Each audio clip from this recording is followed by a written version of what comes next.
Today I'm making Texas Roadhouse rolls a different way. Normally I make them with the milk and all the stuff, but I seen a thing from a supposable former Texas Roadhouse worker, and they said the rolls are actually only made out of water, flour, sugar, and yeast. So I'm trying it today, and I will give you guys the recipe if it turns out well. And I can kind of see where it would be 4 ingredients, just to kind of save money for the restaurant and stuff. The person said that the fluffiness is from very high humidity for the first rise, and then no high humidity for the second rise after they're shaped and cut out and stuff. So I boiled down water and I'm putting it in a pan under the dough that's rising, and I ended up taking the plastic wrap off. But I dumped the boiling water in a sheet pan on the bottom rack, and then I put in the dough, and I immediately closed the oven door so that all the steam would get trapped inside. It didn't really do much, it just made the dough like, I don't know, a slime consistency maybe. So I sprinkled a little extra flour on the surface than I would normally, and I rolled it out. And I thought since it would be like a slime texture, it would be easy to roll out, but I was wrong. My regular recipe is definitely way easier to roll out.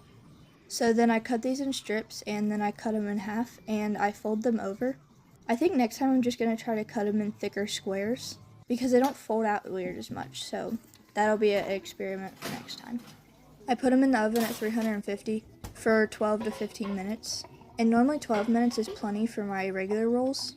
Anyway, for the cinnamon butter, I use a stick of softened butter, and then I use about 2 tablespoons of honey.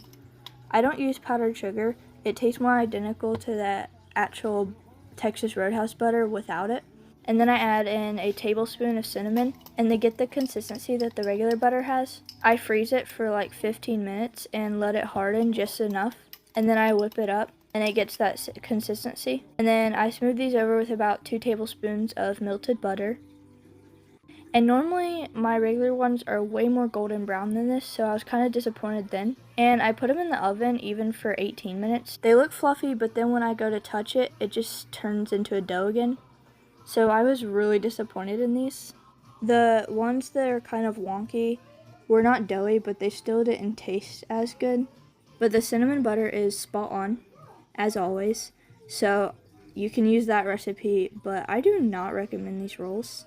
They didn't have the greatest texture, and the only thing that made them better was the cinnamon butter. So yeah, bye.